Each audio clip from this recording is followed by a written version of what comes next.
Hi everybody, I hope you are doing well. Today we will talk about how to fix or how to solve the problem of network on Pixiv.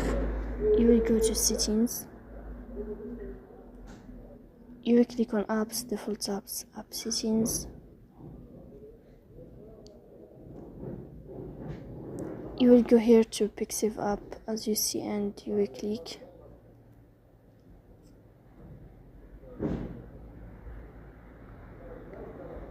You will go to first stop and you will click OK.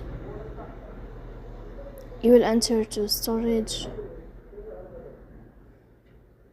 You will click on clear cache.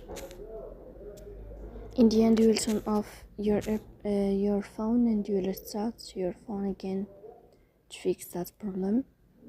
So that's it. Don't forget to support us by like and subscribe. See you next time.